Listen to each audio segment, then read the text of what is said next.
अदालत के अंदर खान सर की बड़ी जीत हुई है और एक नहीं दो नहीं बल्कि तीन तीन जीत खान सर की हुई है। और एक तरीके से जो तलवार लटकी हुई थी कहीं ना कहीं वो तलवार भी हल्की पड़ गई। अदालत के अंदर जज साहब ने क्या कहा, और मामला दिल्ली के अंदर भी था और मामला बिहार में भी था।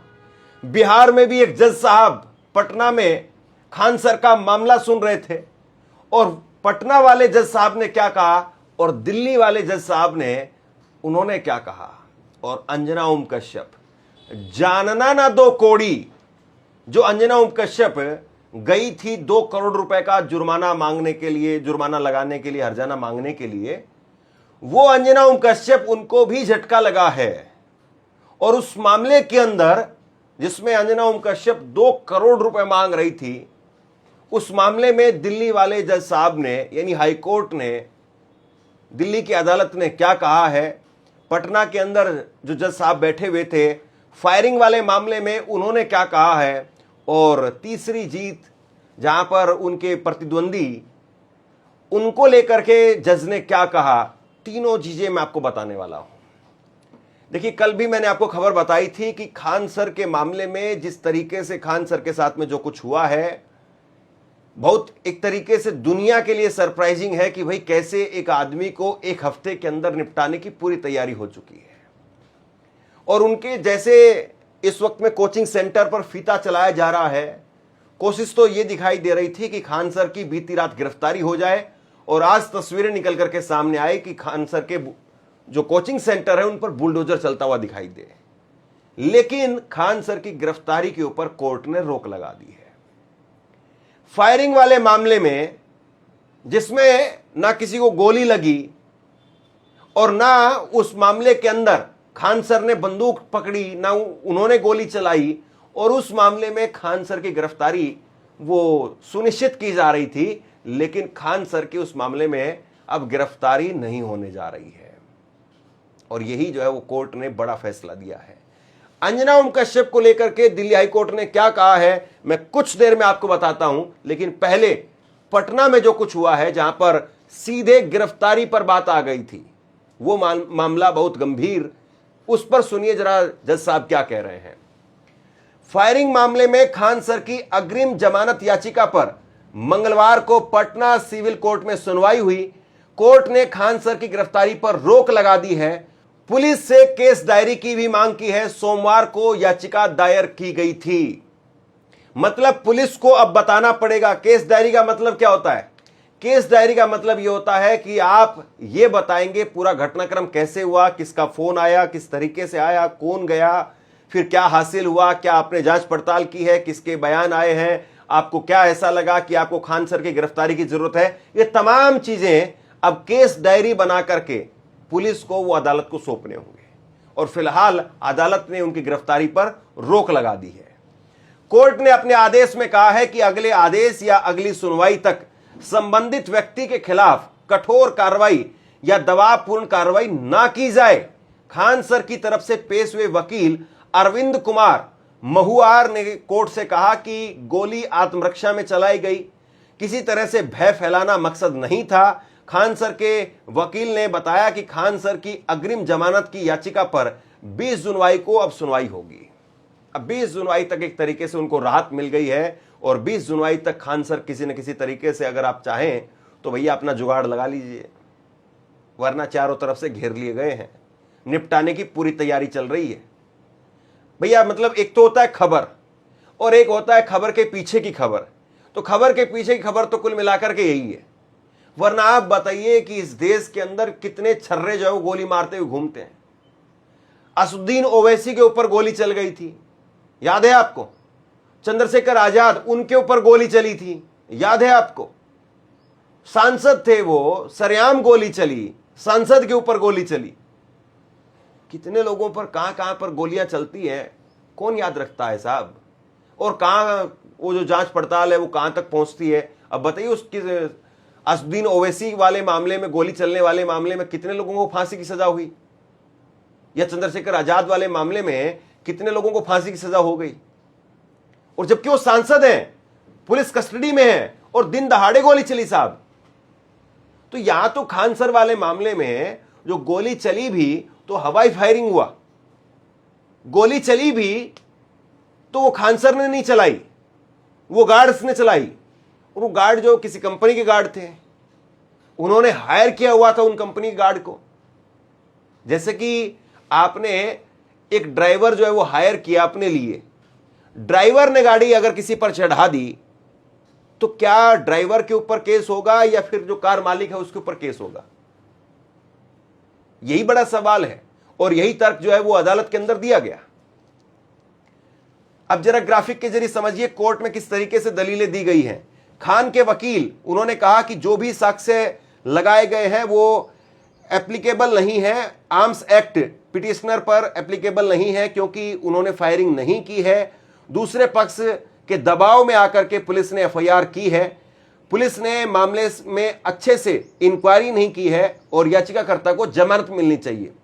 सरकारी वकील की तरफ से कहा गया कि इनका नाम फैजल खान उर्फ खान सर है और इनके कहने पर ही गार्ड ने गोली चलाई थी। गोली चलाने में इनका एक गार्ड प्रदीप कुमार भी शामिल था। प्रदीप को उसके पिता की हत्या के बाद में आर्म्स यानी हथियार वो मुहैया कराए गए थे, प्रोवाइड किए गए थे, न कि पटना में आकर के दहशत फैलाने के लिए। फायरिंग दहशत फैलाने के लिए की गई। इस पर खान के वकील ने कहा कि मेरे याचिकाकर्ता की किसी भी गार्ड से डायरेक्ट जान पहचान नहीं है, हम लोगों ने एपी के एजेंसी से गार्ड हायर किया था, एजेंसी ने किसे भेजा ये हमें नहीं पता है, इंस्टीट्यूशन की रक्षा के लिए गोली चलाई गई थी। सरकारी वकील ने कहा कि खान का आपराधिक इतिहास है। खान के वकील ने कहा कि यह सब धरना प्रदर्शन के मामले हैं, कोई क्रिमिनल हिस्ट्री उस तरीके से नहीं है। मोटा मोटी आप इसको ऐसे समझिए, आसान भाषा में दलीलें दी गई और उसमें कहा गया कि भैया जो हमारे ऊपर आरोप लगाए गए हैं वो सही नहीं है। खान साहब के जो वकील हैं उन्होंने जज साहब को कहा कि सर हमारे ऊपर जो दलीलें जिस तरीके से यहाँ पर दी जा रही सरकारी वकील की तरफ से वो ठीक नहीं है, हमारे ऊपर जो धाराएं लगा दी गई, हमारे खिलाफ जो कहा जा रहा है सब दबाव में आकर के कहा जा रहा है। हमने जो गार्ड्स अप्लाई किए, जो हायर किए थे वो किसी एजेंसी के जरिए किए थे, जैसे मैंने अभी आपको बताया गाड़ी और ड्राइवर वाला मामला। तो ये कुल मिलाकर के जो है वो इस केस के अंदर अब निकल करके सामने आ रहा है। और अब इस केस में सबसे बड़ी बात यह है कि 20 जून यानी अब जो है आज 9 जून है, 10-11 दिन का समय जो है खान सर के पास में है और 10 दिन में वो क्या कुछ हासिल कर पाते हैं। हालांकि उन्होंने अपनी तरफ से एक जस्टिफिकेशन देने की पहले भी कोशिश की। उन्होंने कहा कि गार्ड ने गोली चलाई और गार्ड को खतरा लग रहा था इसलिए गार्ड ने गोली चलाई, दहशत फैलाने के लिए गोली नहीं चलाई गई थी बल्कि बचाने के लिए गोली चलाई गई थी।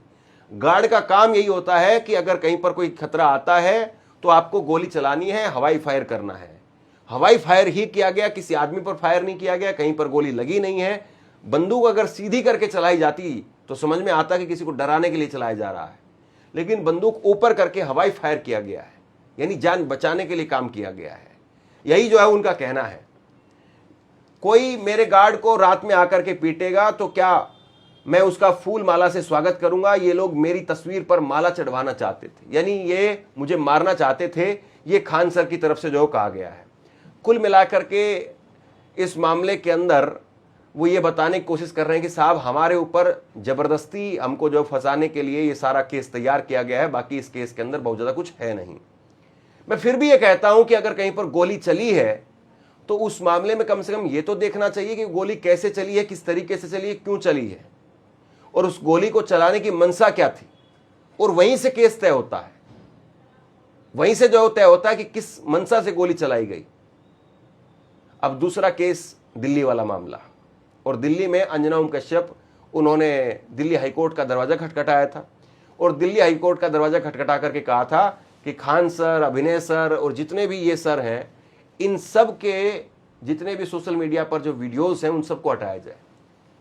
क्यों हटाया जाए? क्योंकि इन्होंने बिकाऊ पत्रकार, चाटुकार, इस तरह की बातें कही हुई थी उस वीडियो के अंदर, लिहाजा उन सबको हटा दिया जाए। लेकिन अभी इस मामले में कोर्ट ने कोई भी आदेश देने से इनकार कर दिया।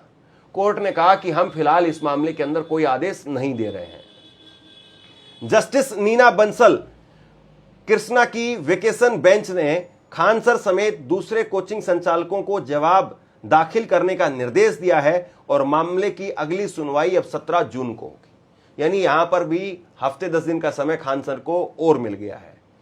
अब देखिए वेकेशन बेंच है यहां पर, क्योंकि अभी कोर्ट की छुट्टियां चल रही है। समर जो है वो वेकेशन होता है और समर वेकेशन में कोई बहुत जरूरी अगर मामला होता है तो वही जो है वो रखा जाता है और रेगुलर अदालत जो इस वक्त में नहीं चलती है। और इसमें फिर ये कहा गया कि पहले अब उनको तो कम से कम जवाब देने दीजिए। आपने एक तरफा आरोप लगा दिए और आपके आरोपों को सुन करके हम सीधा आदेश जारी कर दें कि ठीक है भैया इनकी वीडियो हटवाओ, डिलीट करो, चैनल डिलीट करो, हटाओ, ऐसा थोड़ी ना होगा। हम उनको समय दे रहे हैं, वो जो है वो अपना जवाब देंगे, बताएंगे कि भाई क्यों ऐसा लिखा, क्यों ऐसा कहा गया, और उसके बाद में आगे चीजें होंगी। दिल्ली उच्च न्यायालय ने सोमवार को आज तक की प्रबंध संपादक अंजना ओम कश्यप और टीवी टुडे द्वारा खान सर, अभिनय सर, बबीता मैम और अन्य क्रिएटर्स के खिलाफ दायर याचिका की सुनवाई के दौरान अंजना के खिलाफ कंटेंट हटाने का आदेश देने से इनकार कर संबंधित पक्षों को नोटिस जारी कर दिया। विद्वान न्यायमूर्ति नीना बंसल कृष्णा की एकल पीठ ने वादियों के वकीलों की बात मानने से इनकार कर दिया और कहा कि नोटिस का जवाब आने दीजिए। अंजना शिक्षकों द्वारा रिपोर्टिंग को निशाना बनाते हुए उन पर की गई टिप्पणियां बिकाऊ पत्रकार, चाटुकार, दलाली और फर्जी खबरों की दुकान जैसे शब्दों के इस्तेमाल पर बेहद दुखी है।